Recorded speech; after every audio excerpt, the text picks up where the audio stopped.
Vamos a leer el Evangelio según San Lucas en el capítulo 11, versículos 14 al 23. En aquel tiempo estaba Jesús echando un demonio que era mudo. Sucedió que apenas salió el demonio, empezó a hablar el mudo. La multitud se quedó admirada, pero algunos de ellos dijeron: por arte de Belcebú, el príncipe de los demonios, echa los demonios. Otros, para ponerlo a prueba, le pedían un signo del cielo. Él, conociendo sus pensamientos, les dijo: todo reino dividido contra sí mismo va a la ruina, y cae casa sobre casa. Si pues también Satanás se ha dividido contra sí mismo, ¿cómo se mantendrá su reino? Pues ustedes dicen que yo echo los demonios con el poder de Belcebú. Pero si yo echo los demonios con el poder de Belcebú, los hijos de ustedes, ¿por arte de quién los echan?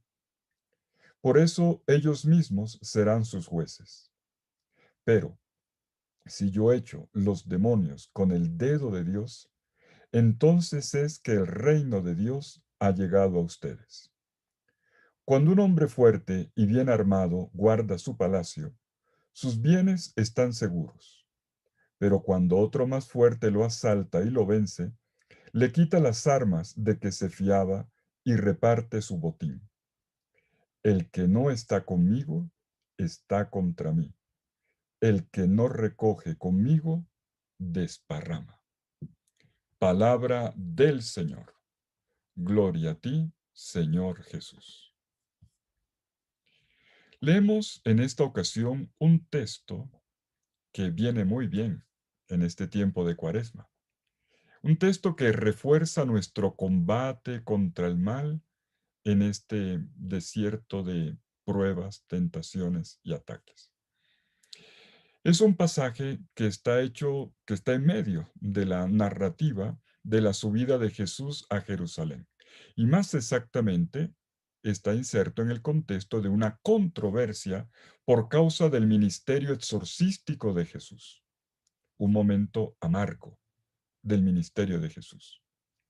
Y de aquí, Jesús saca una lección preciosa. Te invito hoy a descubrirla. Comencemos, como siempre, por el contexto. El narrador de Lucas nos cuenta que Jesús acababa de llevar a cabo un exorcismo. Y el demonio expulsado tenía la particularidad de que era mudo. La transformación en la persona sometida por el mal fue clara. Dice el versículo 14: cuando salió el demonio, el mudo habló. La recuperación de la capacidad comunicativa por parte del exorcizado fue la señal de su liberación, de la obra liberadora de Jesús en la persona de él.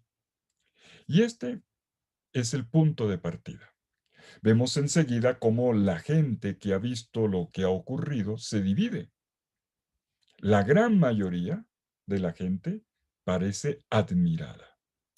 Pero una parte de la multitud pasa a la ofensiva contra Jesús. Nos dice el versículo 15 que algunos de esa misma multitud dan una explicación errónea del hecho. Expulsa a los demonios por Belcebú, el príncipe de los demonios, dicen algunos. Y otros, nos dice el versículo 16, lo presionan para que haga milagros confirmatorios de su autoridad. Lo dice así. Y otros, para tentarle, le pedían una señal del cielo. Este último grupo se comporta tal cual como lo hizo el diablo en el relato de las tentaciones de Jesús en el desierto.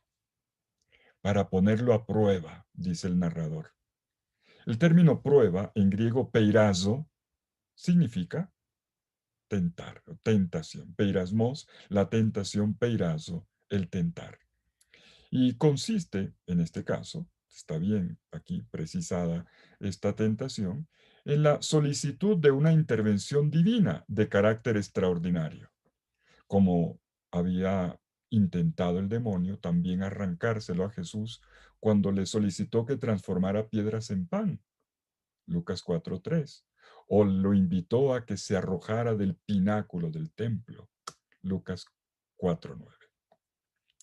Pero nuestro relato no le da curso al tema de la prueba, sino que más bien sigue en la línea del ataque contra Jesús a partir de una interpretación maliciosa y de un ataque controversial a partir del exorcismo.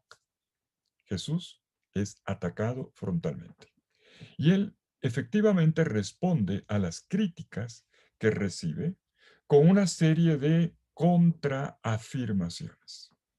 Vamos a ver enseguida que son tres. La respuesta de Jesús, si miramos bien el capítulo 11 de Lucas, se extiende hasta el versículo 26. Pero nuestro texto litúrgico, el que proclama la iglesia en un día como hoy, se detiene en el versículo 23. Es lo que vamos a leer. Tenemos entonces dos partes en el pasaje de hoy. Primero, en el contexto de las reacciones ante un exorcismo, el del demonio mudo, vemos la afirmación que hacen de que Jesús haya llevado a cabo este exorcismo en calidad de aliado de Belcebú, versículos 14 y 15. Y luego la segunda parte, la respuesta de Jesús, versículos 17 al 23. Comencemos con la acusación que le hacen a Jesús. Y llamo la atención sobre un detalle. A diferencia de los textos paralelos de Marcos 3, 22 al 27, o de Mateo en el capítulo 12, versículos 22 al 30, aquí en Lucas, no se trata en principio de una contestación del poder taumatúrgico de Jesús. Quiero decir, que no es el hecho de que él saque demonios lo que en esta ocasión se pone en tela de juicio. No es el poder de Jesús como tal, sino más bien el origen de este poder y su significado, lo que la gente pone en cuestión. En pocas palabras, ¿de dónde le viene su fuerza liberadora? El mundo ambiente en el que se movía el Jesús terreno era muy dado a la búsqueda casi obsesiva de sanadores de todo tipo. Y no era extraño que la práctica de Jesús se prestara para todo tipo de interpretaciones. El hecho es que la de Jesús, la praxis exorcística de Jesús, se sitúa en el polo opuesto de cualquier acción mágica, como podía pensar una persona desprevenida en su época. Cualquier exorcista debía apoyarse en alguna autoridad superior para cumplir su tarea. ¿Cuál era la de Jesús? Y un grupo dice, versículo 15, expulsa los demonios por Belcebú, en griego en Belcebú, aliado de Belcebú, que es el príncipe de los demonios. Es una acusación extremadamente fuerte. Están afirmando que Jesús está de parte de Belcebú. ¿Quién era Belcebú? Belcebú era el nombre de un antiguo dios cananeo. El nombre significaba señor, patrón o príncipe del lugar elevado. El culto se daba en los lugares altos. Tenía lugar allí. Pero en el Nuevo Testamento no se está refiriendo a aquella divinidad idolátrica cananea, sino que corresponde al nombre de un demonio, que sería el príncipe de las fuerzas del mal, el jefe de los demonios, y que por lo tanto es una fuerza contraria a Dios y a su proyecto. ¿Y cuál es la respuesta de Jesús? Veamos los versículos 17 al 23. Jesús va a demostrar que ocurre con él precisamente lo contrario de lo que están afirmando. Y su respuesta, notémoslo bien, encaja muy bien en el estilo de un verdadero profeta. 1. Deja claro, bien claro, que su poder de sanar no viene de una fuerza oculta o demoníaca, sino del mismo Dios. Y en segundo lugar, expresa un juicio a aquellos que terminan demostrando que son ciegos y sordos y que no captan lo evidente, ven lo que quieren ver. Todo esto Jesús al final lo sella en el versículo 23 con una exhortación, con una invitación para ponerse del lado de Él, que es el lado de Dios. La respuesta de Jesús no es una respuesta directa. Se vale de algunas imágenes que requieren de los lectores o de los oyentes, de los interlocutores mejor, un ejercicio de reflexión y el llegar por sí mismos a las conclusiones. Vamos a mirar entonces las contraafirmaciones de Jesús a la acusación. Primer argumento, versículos 17 al 18. Dice Jesús: todo reino dividido contra sí mismo queda desolado y cae casa contra casa. Si también Satanás está dividido contra sí mismo, ¿cómo se sostendrá su reino? Puesto que decís que expulso demonios por Belcebú. Se trata de un razonamiento de lógica elemental. Si el poder de Satanás, analiza, si el poder de Satanás es utilizado contra los demonios, se tendría que deducir que su reino está en guerra civil. Y sería absurdo retener que Satanás esté destruyendo a su mismo reino. Visto de otra manera, Jesús no puede estar poseído por Satanás, precisamente porque ha liberado a un poseído por Satanás. Como ya se ha narrado antes, la obra exorcística de Jesús es signo del tiempo definitivo, del tiempo escatológico, decimos en términos técnicos. Este tiempo en el que el poder de Satanás viene al suelo. Es emblemático este texto ya conocido de Lucas, Lucas 10:18, ¿se acuerdan? Cuando los 72 misioneros regresan de la misión, todos contentos. Y Jesús les dice, miren, yo veía a Satanás caer del cielo como un rayo. Veamos el segundo argumento. Versículo 19. Dice Jesús, si yo expulso, miren que siempre es la lógica, si tal cosa, entonces concluye esto. Si yo expulso los demonios por Belcebú, vuestros hijos, los hijos de ustedes, por arte de quien los expulsan. Por eso ellos mismos serán los jueces de ustedes. Jesús cita personajes del mismo contexto histórico judío que eran capaces de llevar a cabo liberaciones. Había otros exorcistas del mundo judío. Y a estas personas no las acusaban de ser aliadas del demonio, porque a Jesús sí. Y Jesús no dice los nombres de esos otros exorcistas, pero conocemos casos.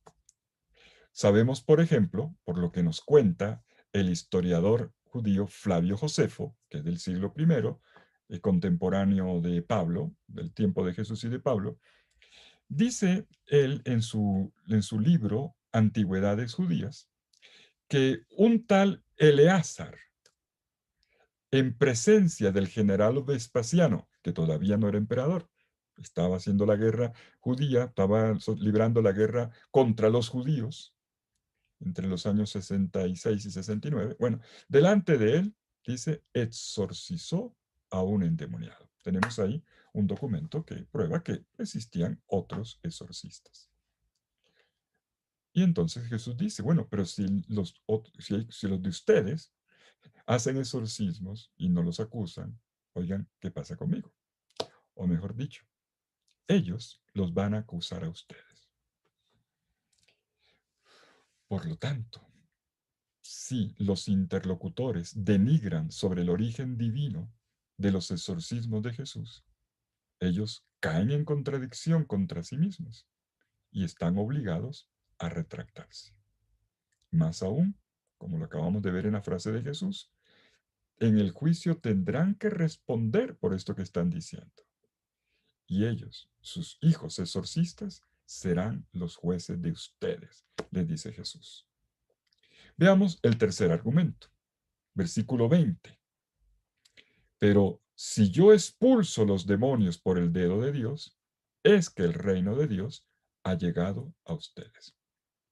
De nuevo Jesús da un argumento lógico. Si tal cosa, entonces tal otra. Una vez que se han desbaratado las acusaciones de sus enemigos, con este pero si yo, ¿no? Jesús pasa a una visión más positiva y propositiva.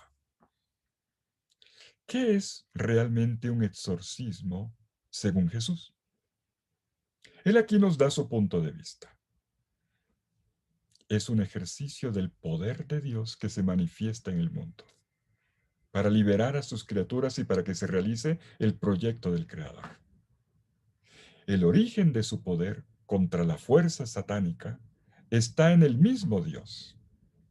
Y esto que se está viendo es el acontecer del reinado de Dios. Por eso Jesús lo dice claramente en este versículo 20.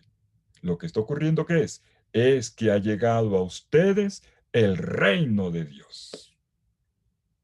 Jesús subraya, miren el texto, miren la frase, el ha llegado.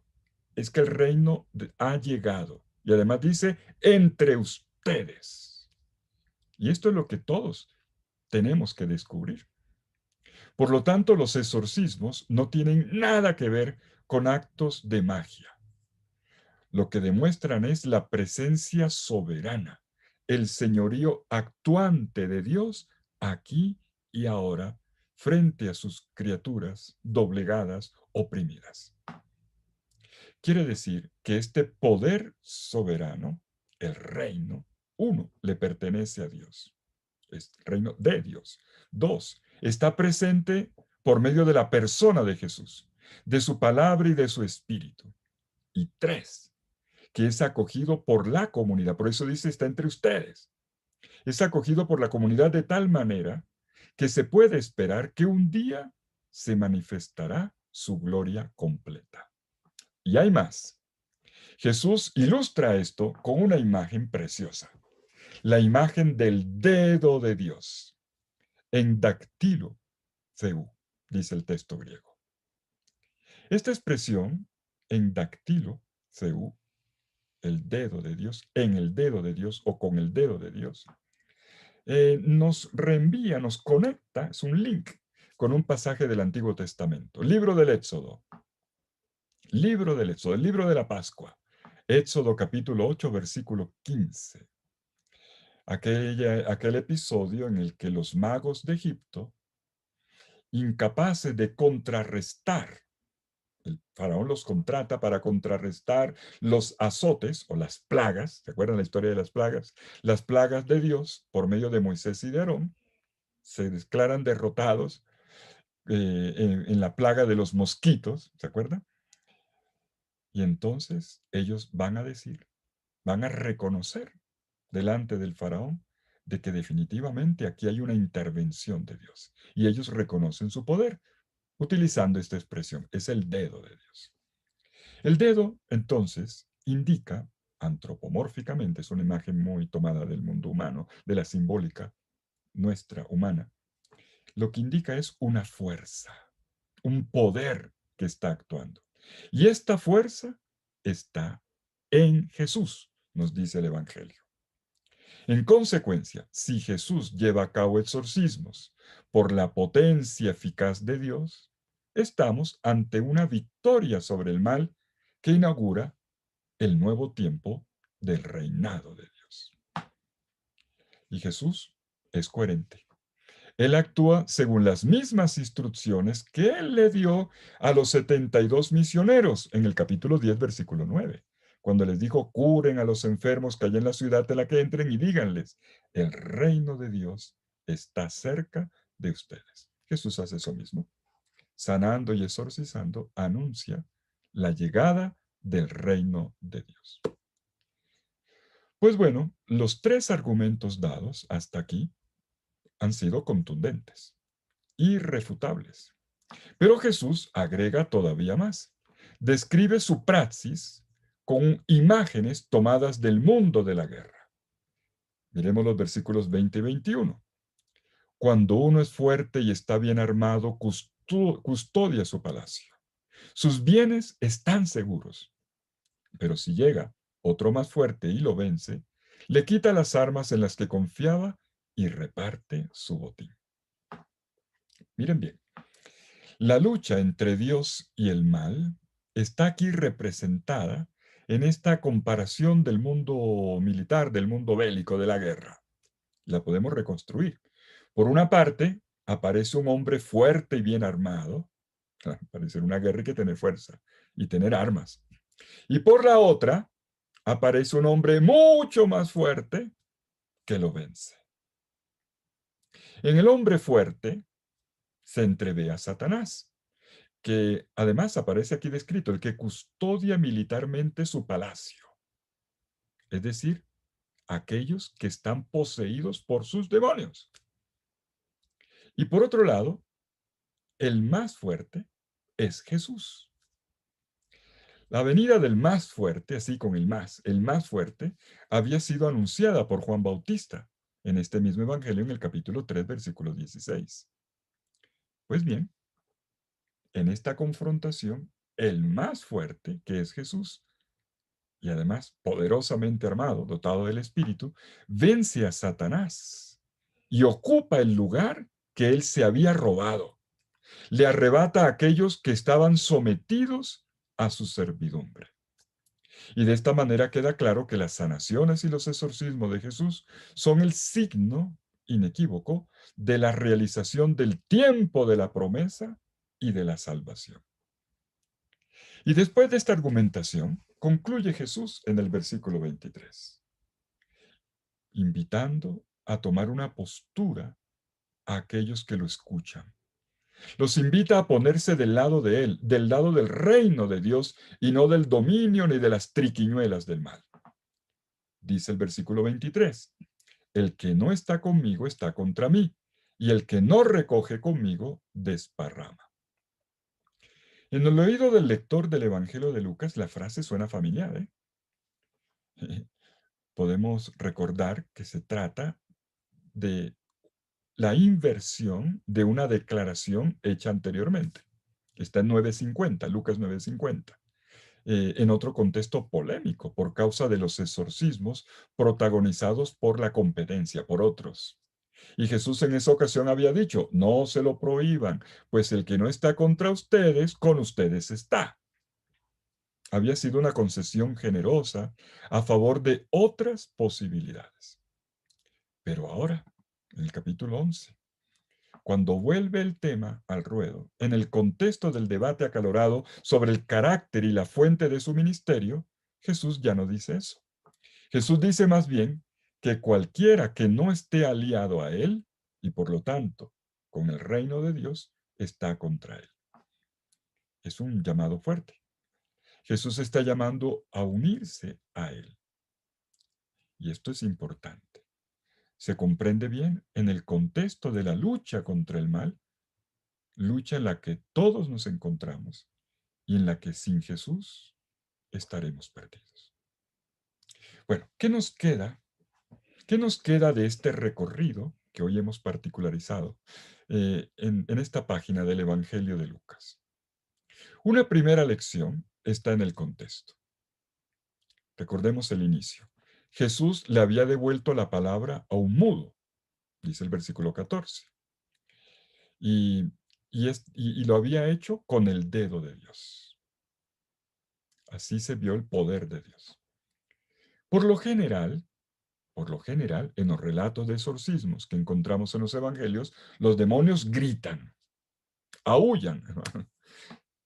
En este caso, se trata de un demonio mudo, todo lo contrario, y capaz de enmudecer a aquel al cual somete. Y esto es importante. El mal no siempre se expresa con palabras altisonantes u ofensivas. A veces también ocurre en la calladera.